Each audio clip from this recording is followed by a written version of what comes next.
I'd like to welcome everybody. This is Eric, my channel, Cajun Blade. So what we're doing here today, I got a Type 60 Jnat, and it's a soggy colored Hanyama. This stone here is 380. That's for density wise, and how hard it is. It's 380 grams per cubic millimeter. So it's on the hard side. It's a good stone for me. It's one that it excels when I come off of my synthetics at after 4K. It's a lot of work coming off of 1.5. It's sweet coming off 8K. I can do the girl progression on it. It's got a good silky feel. Yeah, I would say it's more of a finishing stone. But yeah, anyway, so what I'm getting ready to do is cut a Tomo off of it, because I'd rather my stones in the 160 to 175, 180, which I'm gonna cut 31, almost 32 millimeters off here and bring it to 178. So that's the plan. That'll give me plenty of runway. This side's a little off center, so it gives a little character. I like that. So I'm gonna go through the process of cutting my own Tomo, which I've done numerous times. Take a lot of precaution to it. I think anybody can do it with the right tools and the right outlook. I would suggest not starting with a $400 Jnat. If you're buying that much, spend that much money on one, they ought to provide a Tomo for you. But anyway, so this video in and out, of course, kind of like my restoration video. That way I can show you the whole process of dressing the stone all the way to sealing it. All right, so what I got here, I got 2 clamps, I got my pad, and I got another board here to lessen the fall away from where my Tomo is gonna drop. I use this board here. That's 2 things: a rip fence for my Tomo, and also Jnats are mudstones, right? So compressing them, they don't do bad. Twisting while compressing, they'll come apart. You got to be very careful. So I got a little bit of rubber here to stop the stone from sliding. I got padding on the bottom to where I'm not taking the brunt of the weight on any certain area of the stone, and I'm distributing the weight across the area right here. Okay, I got it lined up on my cut. What I'm wanting to not do, I don't want the stone to twist, and I want to just gently saw down my line right here. So go ahead, put on my apron. Do not attempt to save the dust and get cute with it. I know they sell particles from cauticles, but you're gonna have pieces from this saw blade. So this saw blade right here, it's been used once already to cut another one. I just put it up. See, I got good teeth, but you can see where it is wore through the paint. I try to use the same blade on cutting stone and not get it. Once you start cutting metal, you're gonna lose most of your good teeth on your hacksaw blade. So we're gonna start here. Real easy. Okay, one thing I'll point out, this stone I have not used for almost a week. I would not start cutting on a Jnat that has just freshly used and had water on it a while or soaked. They are a mud stone. I want my stone as dry as I can get it before I cut it.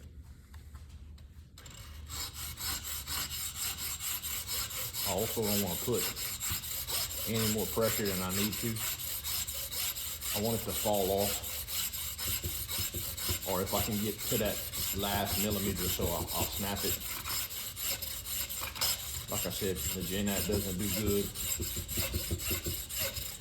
if you try to put torque on it.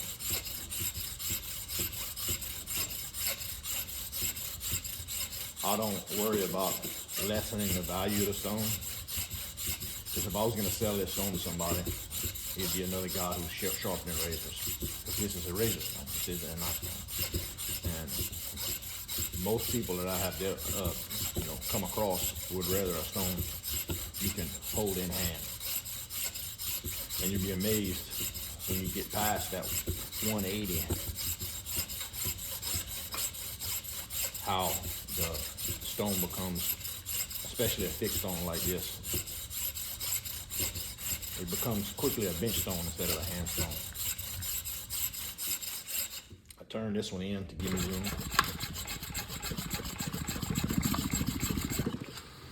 See something? I'll show y'all.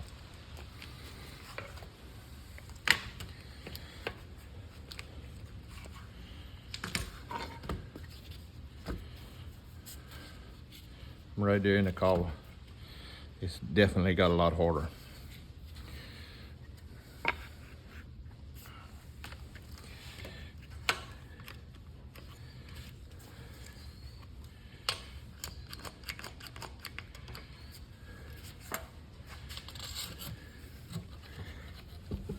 See, the collar catch it on my saw blade considerably harder.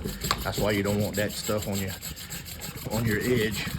If you got a stone that your collar rides up the side, I'm sure you've heard many videos people wanting, but it is considerably harder.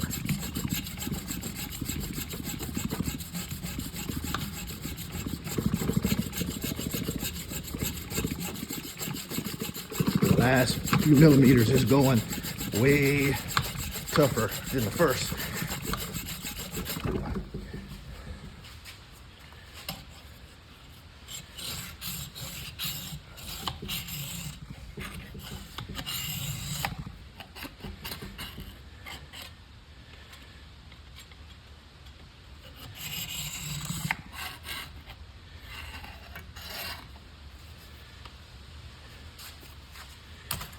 Here we go. That's what we're looking for. All right, now we're gonna start dressing off. I'll catch you, cut the video and go to the next tool. All right, that's my belt sander. I'm gonna dress these corners here and this off on my belt sander, then go to the diamond plate to finish it. I just don't wanna wear out my diamond plate dressing this cowl down. So this is a part that I do not suggest anybody do. This is my method. I'm not condoning it. I'm just saying that this is the way I dress them off, because there is a very good chance if you put too much pressure, you could split this whole thing.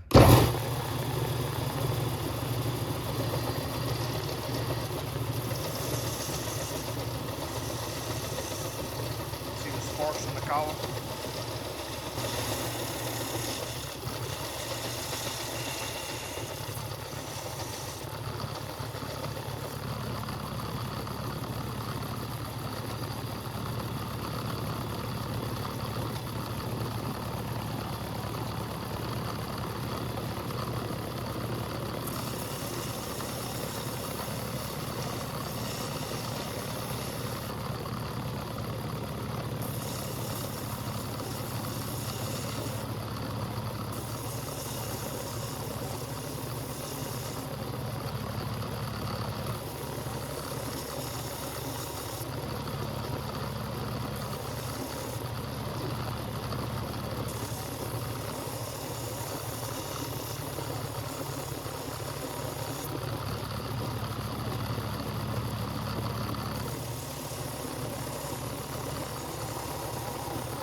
So there we go. We're ready to go to the diamond plate. So all I did there was round off the corners of the stone, basically, and get this cowl out the way. And then I did the same with my Tomo. So I guess if I was a stone dealer, which I'm not, you could cut it here, and you can cut it here as long as you don't see anything toxic in there, and come out with 4 Tomos. But I like a big Tomo. I'll probably round the edges off here. Well, for sure round them off, but I'll probably slope these up. I may come back to the sander. We'll see how hard it is and how my DMT does, but I like to better rock it and like be up on the edge when I do my slurry. So to the sink we go. All right, we're back in the sink. Get ready. dress off the corners where the cut was made. So I'll get some running water. This is my coarsest plate, 180.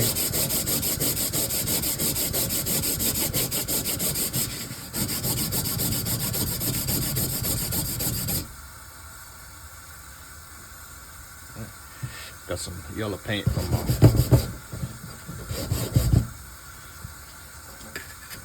hacksaw blade.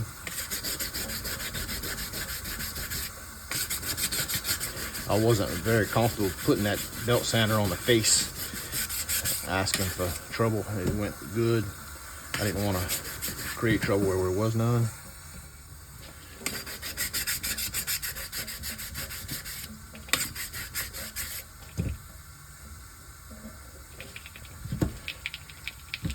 I want to make sure I get this, roll this chamfer that edge real good in the corners. 180 is doing a number on it. You can see how quick, pretty it. Move it down. So now I'm gonna work on the edges. In the corner. I dress all my stones off like this because I'll store them together in a couple different boxes. I travel a lot when I'm going to the camp, and I don't want my stones bumping into each other and having sharp edges and creating. I'm just trying to avoid as much trouble as I can. And then when I do work on a stone again, I'll re-hit the corner, especially if I know I'm going to re-lacquer. And I'm also going to hit this edge here again.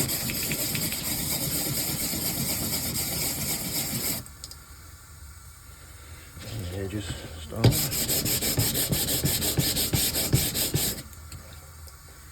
That is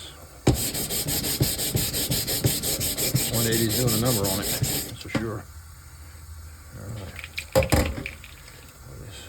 1500 DMT.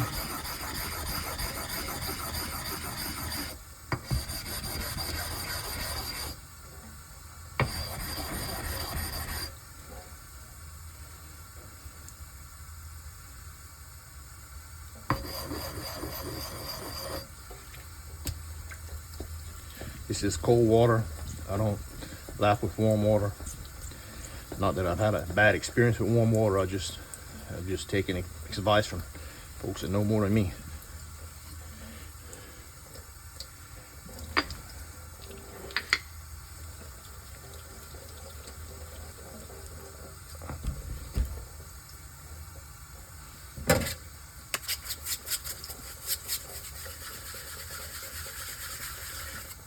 Probably can go ahead and lap this stone again. It's been a while since I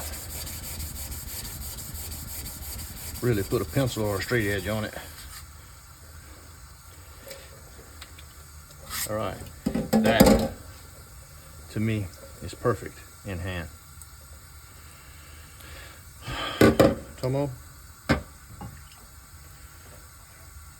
So what I'm gonna do here is do a number on the smaller edge,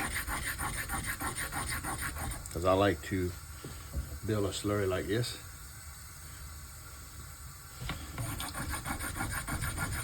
And I'm gonna just stay with this 1500 because it's fairly new, and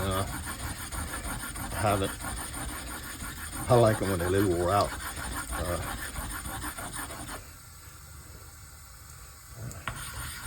Mainly due to fear of throwing a diamond, so it's still cutting good. See how I'm rounding that edge right there? More right here.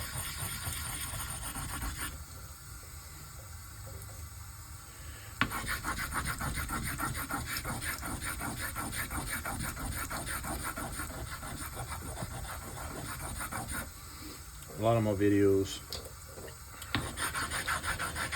are based around, I said in the beginning, somebody just getting in perspective. And you can do a lot more than you think. I think some experts, of course, they have motivation. Some of them are making money off of you, but try to make it more complicated than it is. Sharpening, I mean, honing is honing. dealing with the stones, it's a matter if you have the tools and if you had done anything like that before. I've done a little bit of everything. This ain't rocket science. You'd have to be cautious and take everything with a measured approach.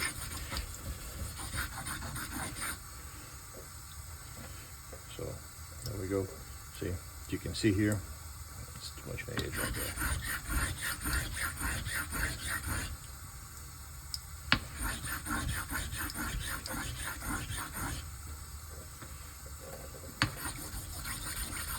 So that would be a good edge.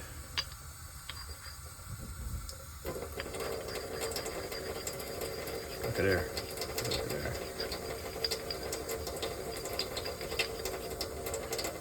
That's what we were shooting for. And I like a Tomo this size for that reason. Just like that.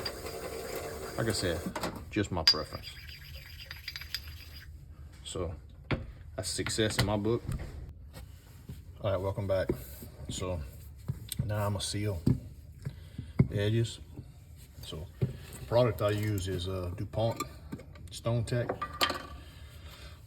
First time I used it was probably 15 years ago to sealing Saltillo tile, Mexican tile, and which is a similar. It's a man-made mudstone, so no compressive strength, but it did a real good job of keeping the water out, and it's lasted underneath foot for that long. I have never resealed it. So when I started messing with Jnats, I found some amber lacquer, black lacquer. This is the one I'm using right now, the amber. Just to give some different colors, different looks. Cashew lacquer is so hard to find. So normally if I'm doing a whole stone, I'm gonna use painter's tape for the top, but I'm not gonna do that in this case. This lacquer in this jar has been used a couple times. It's probably cut 2 parts lacquer, or it is cut 2 parts lacquer, 1 part thinner. So that's all the work I'll do here, and I'll hit the corners that I went ahead around it again.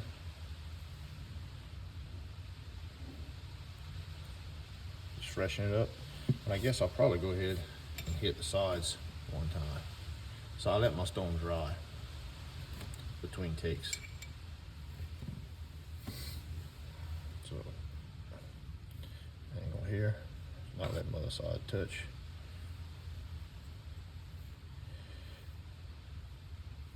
All right. Then we'll go Tomo. Try to keep it inside your vision.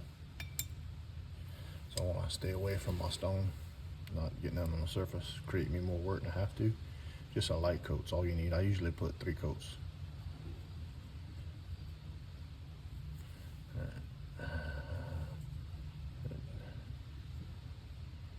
Now, if I am doing a whole stone, I use a different method. I use blocks where I can turn them in circles. Like I said, I don't deal stones or sell stones for a living, so I don't have a fancy setup, just on my normal workbench.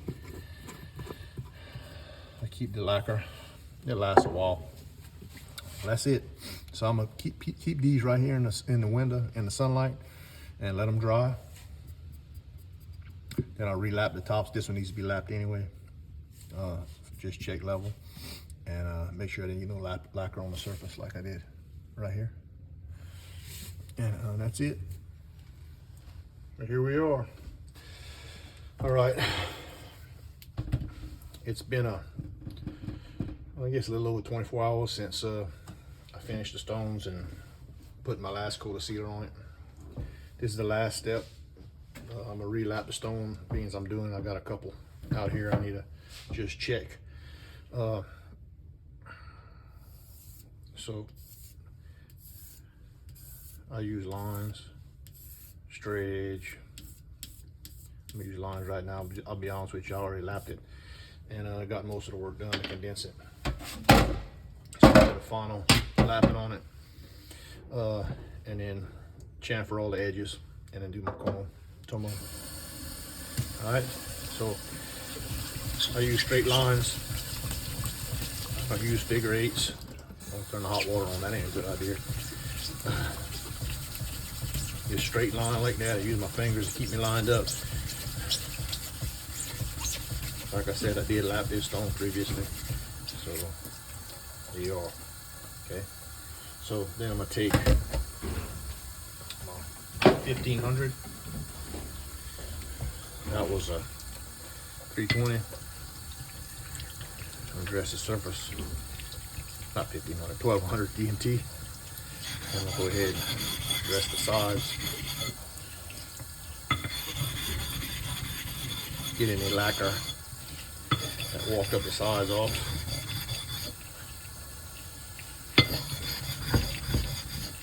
I kind of maybe go overboard on the chamfering. I'd rather be safe than sorry. Angle, I couldn't tell you the exact angle I'm using. Close to 45, I guess. Okay. So, last step. This is just my preference. I use some 2000 wet and dry. And just condition the surface of my stone. Now it don't matter, I'll use some figure eights. Just to get any marks that I may have lapped into the stone. And that's it. I'll put her there.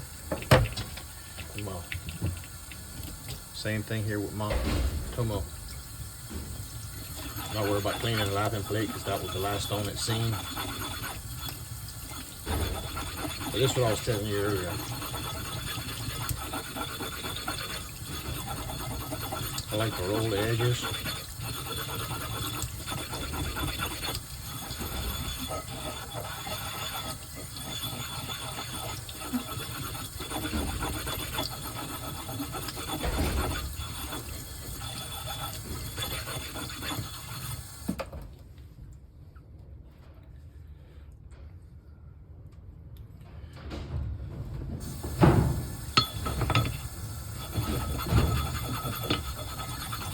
We're getting some bad weather out here. Should have it for the next probably week.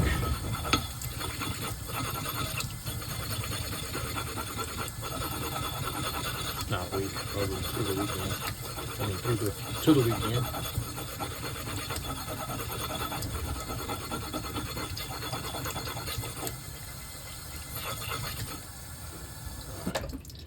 You can see the angle.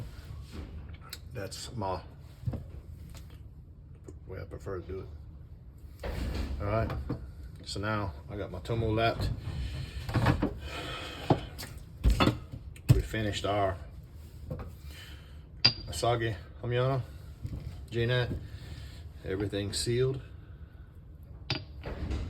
Everything is lapped and the surface are conditioned. I'll leave my Tomo at 1200. And I may even rough it up to 600, and I'm gonna leave the surface of my, I will say though, 2000. That's my preference. Look, a lot of my videos are geared toward just stepping off into honing, just because it wasn't a whole lot long, not that much long ago for me. You know, I kind of want to show how easy a lot of this stuff is. You know, if you got common sense and you use measured approach and you're used to working with your hands and you take everything in small steps and you do your research. I mean, that's how all the experts learn, right? So, I mean, don't get crossed up into somebody who's making money off of you, trying to talk you into how difficult a lot of this is. Buying Jnats, that's the most difficult part, finding the right ones. And the only way you do that is find a dealer you can trust. And that's probably the hardest part of the whole process. But I enjoy mine. I mean, I can't say I enjoy them more than my cauticles. I kind of I've got a infatuation with stones right now. But you know, I'm a collector, I'm a hobbyist, and it's fun. So keep doing it, keep having fun. I appreciate you joining me. This is Eric. This is my channel, Cajun Blade, and see y'all next one.